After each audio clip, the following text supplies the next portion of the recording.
ان کے پروڈیوسر علی عثمان، ان کے بھی ناقابل ضمانت وارنٹ گرفتاری جاری کر دی ہے۔ جوڈیشل مجسٹریٹ نے عدم پیشی پر یہ کام کیا اور اس میں ان کو 19 افراد جو ہیں وہ گواہان میں شامل ہیں، اس لیے یہ 19 افراد کی گواہان کی لسٹ میں شامل ہیں جی۔ ان کو زبردستی گواہی کے لیے بلایا جا رہا ہے، وہ مدعی ہیں اور ان کی FIR درج نہیں ہو رہی، اور ان کو وہ بیوہ ہیں شہید ارشد شریف کی، اور وہ پروڈیوسر ہیں علی عثمان، ان کی ٹیم کا اہم حصہ تھے۔ ان کو بجائے اس کے کہ ان کی FIR درج کی جائے، اس کے مطابق انویسٹیگیشن کی جائے، الٹا ان کو وارنٹ گرفتاری جاری کی جا رہی ہے، ان کو گواہوں کی وٹنس باکس میں لے کے جایا جا رہا ہے۔ بہرحال ارشد شریف کی فیملی نے جو سرکار کی مدعیت میں جو درج FIR ہے وہ مسترد کی ہوئی ہے، سپریم کورٹ میں بھی یہ بتایا ہوا ہے، اور سپریم کورٹ میں بھی آلریڈی لارجر بینچ جو ہے 5 ممبر بینچ وہ اس کو ٹیک اپ کیا ہوا ہے۔ اس میں کورٹ آرڈر ہیں کہ جناب آپ یہ کام کریں، لیکن نیچے سے میں آپ کو بتا دیتا ہوں اس کا مطلب کیا ہے۔ اس کا مطلب بڑا سیدھا سادہ ہے، وہ بتا دیتا ہوں، لیکن پہلے ذرا ان کا پوائنٹ آف ویو سن لیں۔ اہل خانہ اور از خود نوٹس سپریم کورٹ میں زیر سماعت ہے، اور ان کی اہلیہ نے بات کی شہید ارشد شریف نے ARY سے، انہوں نے کہا کہ جی نہ ہی ہمیں سمن جاری ہونے کا علم ہے اور نہ ہی ہمیں کیس کا علم ہے کہ کیس کہاں چل رہا ہے، اور میرے ناقابل ضمانت وارنٹ گرفتاری کا مجھے میڈیا سے پتہ چلا ہے، اور ہماری درخواست پر FIR نہیں کاٹی گئی، اور FIR کا علم نہیں کہ کون سی FIR ہے اور کس پہ یہ ٹرائل چل رہا ہے، اور اس لیے سپریم کورٹ کے از خود نوٹس میں ہر بار پیش ہوتی ہوں، اور مجھے صرف سپریم کورٹ کے کیس کا علم ہے، نہیں معلوم مجسٹریٹ کی سطح پر کیا کیس چل رہا ہے۔ تو یہ ہے ایکچوئل، کیونکہ اس کو دبایا جا رہا ہے، شہید ارشد شریف کے قتل کو دبایا جا رہا ہے، انویسٹیگیشن صحیح معنوں میں آگے نہیں جا رہی، اور محسن داوڑ جو ہیں خارجہ امور کمیٹی کے چیئرمین، وہ اعزاز سید کو بتا چکے ہیں کہ جناب ہم نے تو کمیٹی کے اجلاس بلوائے کہ ہمیں آ کے جو SGIT ہے وہ ہمیں آ کے بریف ہی کر دے کہ کیا ڈیولپمنٹ ہوئی ہے۔ تو انہوں نے ایک انکشاف کیا، انہوں نے کہا کہ جس رات شہید ارشد شریف کا قتل ہوا اسی دن جو ہے کینین ایمبیسیڈر جو ہیں اسلام آباد کی، کینین ہائی کمشنر، وہ دفتر خارجہ میں آئی ہوئی تھیں اور اسی کمیٹی میں، تو ان سے بھی ہم نے پوچھا تھا، تو انہوں نے جو تھوڑی بہت علم تھی انہوں نے بتا دیا تھا۔ اس کے بعد جو اب تک انہوں نے کہا کہ ہم نے بلایا تھا جناب کمیٹی کو جو انویسٹیگیشن کر رہی ہے، تو کمیٹی جو ہے SGIT کے ارکان آنے کے لیے تیار ہی نہیں تھے، اور پھر ہم نے ایک ممبر آیا، اس نے کہا جی اس میں تو دوسرے بھی ہیں، جو انٹیلیجنس اداروں کے ہیں وہ بھی ہیں، تو وہ آئیں گے تو بات بنے گی۔ بلکہ اگلی کمیٹی پہ انہوں نے کہا کہ وہ آ گئے، IG صاحب آ گئے، کیونکہ کمیٹی کہتے ہیں میں نے بنائی ہے اس لیے میں آ گیا ہوں۔ تو انہوں نے کہا جی ہم نے تو ان سے پوچھنا ہے جو تحقیقات کر رہے ہیں، ہمیں آ کے بریف کر دیں۔ انہوں نے کہا جی وہ تو سپریم کورٹ میں سب جوڈس معاملہ ہے، یعنی ادھر یہ کہہ رہے ہیں کہ سب جوڈس ہے سپریم کورٹ میں، ہم آپ کو بتانے کے لیے تیار نہیں، ادھر ٹرائل چل رہا ہے کہ جناب ادھر تو ٹرائل بھی شروع ہو گیا، ادھر سپریم کورٹ کے سب جوڈس ایشو کو چھوڑ کے ادھر ٹرائل شروع کر دیا ہے۔ اور ٹرائل اس لیے کر رہے ہیں، میں آپ کو ذہن سے نہ نکل جائے، ٹرائل اس لیے کر رہے ہیں کہ اس مقدمے کو یہ ٹرائل کر کے اور ختم کرنا چاہتے ہیں، تاکہ یہ یہیں پہ ہو جائے کہ جناب یہ ڈسپوزل ہو گئی، اور جھوٹا سچا جو بھی ہے جس کو سزا دینی ہے سزا سنا دیں گے، نہیں سنانی نہیں سنائیں گے، اور جو دستیاب شہادتیں ہوں گی، اور وہ جو سرکاری FIR ہے، سرکاری FIR کے مطابق اس کیس کو وہ ڈسپوز آف کرنا چاہتے ہیں، کلوز کرنا چاہتے ہیں، تاکہ دوبارہ آنے والی حکومت 2 سال بعد، 4 سال بعد، 5 سال بعد کسی وقت بھی یہ کیس جو ہے وہ دوبارہ زندہ ہو سکتا ہے۔ اور اگر کوئی ایسی گورنمنٹ آ گئی جو کہ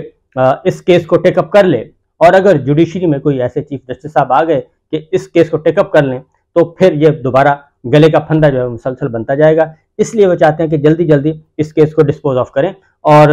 یہ ٹرائل مکمل کر کے فارغ کریں، اور ایک دفعہ چیپٹر کلوز کر دیں۔ تو یہ ہے تاکہ اس کے بعد دوبارہ پھر یہ کیس کھل نہ سکے۔ جیسے ماڈل ٹاؤن لاہور والا معاملہ ہے، سانحہ ماڈل ٹاؤن ہوا، اس میں بھی اسی طرح کی چیزیں چل رہی ہیں، اور مٹی پہ ڈالتے جا رہے ہیں، اور حقیقت تک پہنچنے کی کوشش نہیں کی جا رہی۔ تو اس لیے یہ سارا کچھ ہو رہا ہے، اب سپریم کورٹ میں پینڈنگ ہے۔ اور محسن داوڑ کی میں بات بتا رہا تھا، محسن داوڑ صاحب نے یہ بھی بتایا کہ جب ہم نے دوبارہ سے خارجہ امور کمیٹی کو بلانے کی کوشش کی، تو اس میں پھر اسپیکر جو ہے نیشنل اسمبلی راجہ پرویز اشرف صاحب، انہوں نے وہ کمیٹی کا اجلاس ہی نہیں ہونے دیا۔ 3 دفعہ 4 دفعہ ان کے پاس فائل پہنچتی تھی تو وہاں سے ڈکلائن ہو جاتی تھی ریکویسٹ کہ خارجہ امور کمیٹی کے اجلاس کی، کیونکہ اس اجلاس کے ایجنڈے میں شہید ارشد شریف کے قتل کی تحقیقات اور اس کی اب تک کی ڈیولپمنٹ شامل تھیں، لہٰذا یہ ہوا ہے، صورتحال یہاں تک پہنچی ہے۔ اب دوسری جانب ہر طرف ہاتھ پاؤں پھولے ہوئے ہیں، اور ہاتھ پاؤں اس لیے بھی پھولے ہوئے ہیں کہ چیزیں کنٹرول میں ہو نہیں رہیں، اور کنٹرول کرنے کی کوشش کی جا رہی ہے مصنوعی طریقے سے۔ تو آج ایک رپورٹ ہے عمران خان صاحب سے متعلق، وہ سبمٹ کروائی گئی تھی جیل حکام نے کہ عمران خان صاحب کو ہم نے بہت اچھا باتھ روم دے دیا ہے، اینٹیں اوپر کر دی ہیں، دیواریں اوپر کھڑی کر دی ہیں، پرائیویسی دے دی ہے، اور اس طریقے سے ایک کرسی، ایک میز، ایک ٹی وی اور یہ سارا کچھ دے دیا ہے۔ تو آج ان کا کیس تھا، سائفر کیس، اور آج پھر جناب جج صاحب جو تھے وہ چھٹی پر تھے، اور یہ پہلا موقع نہیں ہے، یہ تیسری دفعہ ہو رہا ہے۔ آج شاہ محمود قریشی صاحب، ان کی بھی تاریخ تھی ضمانت کے لیے، اور عمران خان صاحب کی تاریخ تھی ضمانت کے لیے۔ تو پہلے بھی یہ ہو چکا ہے، 7 دن پہلے بھی جج صاحب چھٹی پر چلے گئے تھے، درمیان میں ایک دن آئے، انہوں نے چودھری پرویز الہی صاحب کا کیس سنا اور دیگر کیس سنے، اور وہ سارے کیس سننے کے بعد آج پھر وہ چھٹی پر تھے، لہٰذا ان کا کیس ٹیک اپ ہی نہیں ہو سکا۔ اور نعیم حیدر پنجوتا نے یہ بات بتا دی کہ عمران خان سے متعلق جو جیل حکام نے رپورٹ سبمٹ کروائی ہے ہائی کورٹ میں، وہ بالکل جھوٹ رپورٹ ہے، وہ غلط ہے، اس کی دور دور تک اس کا کوئی تعلق نہیں۔ عمران خان صاحب کو جیل میں وہی سٹیٹس ہے، وہی حالت زار ہے جو پہلے دن تھی، کسی قسم کی کوئی تبدیلی نہیں آئی، لہٰذا یہ بات جو ہے وہ بالکل غلط ہے کہ جناب عمران خان صاحب کا جیل میں کوئی سٹیٹس اپ گریڈ کر دیا گیا۔ انہوں نے کہا کہ پہلے تو وہ قیدی تھے سزا یافتہ کے طور پہ، اب تو وہ ملزم ہیں، اور ملزم کی جیل تو بالکل ہوتی ہی مختلف ہے، لہٰذا ان سے متعلق جو رپورٹ ہے وہ بالکل جعلی ہے۔ اسی طریقے سے جو مئی 2022 میں توڑ پھوڑ کے مقدمات درج کروائے گئے تھے پی ڈی ایم نے، اس میں شیخ رشید صاحب تھے، شہریار آفریدی، عمران خان، ان پہ مقدمات تھے، تو ان سب کے مقدمات جو ہیں وہ 16 نومبر تک ملتوی کر دیے گئے ہیں، اور ان کو مؤخر کر دیا گیا ہے۔ اور آئی جی اسلام آباد کے خلاف شیریں مزاری صاحبہ کے کیس میں کہ ان کو گرفتار کیوں کیا گیا، دوبارہ توہین عدالت کا کیس 28 ستمبر کے لیے فکس کر دیا گیا ہے اسلام آباد ہائی کورٹ میں۔ آئی جی اسلام آباد کے خلاف توہین عدالت کا کیس ہے، یہ فکس کر دیا گیا ہے، اور یہ اب تک کی اطلاعات اور اب تک کے معاملات ہیں۔ اور ایک سب سے بڑا استعفیٰ جو ہے وہ آ گیا ہے، اور وہ استعفیٰ آیا ہے جناب پروسیکیوٹر جنرل نیب کا، اور یہ عمران خان صاحب کی اگین اخلاقی وکٹری، قانونی فتح ہے کہ ان کے خلاف جو کیس بنائے جانے کی کوشش کی جا رہی ہے، اور ان کے خلاف اور بشرا بی بی کے خلاف، تو پروسیکیوٹر جنرل وہ کیس نہیں سمجھ رہے تھے کہ صحیح ہے، اور پہلے آفتاب سلطان چیئرمین نیب، انہوں نے عہدہ چھوڑا تھا، انتہائی اہم ترین عہدہ، انہوں نے اس کو لات ماری تھی اور بتا کے گئے تھے کہ مجھ سے غلط کام کروانے کی کوشش کی جا رہی ہے، تو میں غلط کام کرنے کے لیے تیار نہیں ہوں، لہٰذا انہوں نے کہا تھا کہ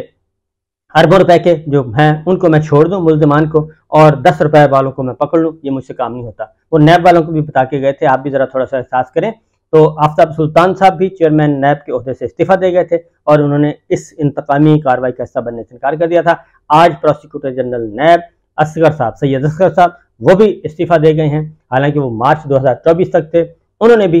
ان پہ بھی یہی تھا کہ آپ عمران خان اور بشرا بی بی کے خلاف جلدی فائنل کریں ان کے ریفرنس، اور بس اس پہ دستخط کریں، تو انہوں نے دستخط سے انکار کر دیا۔ اجازت دیجیے، اللہ حافظ۔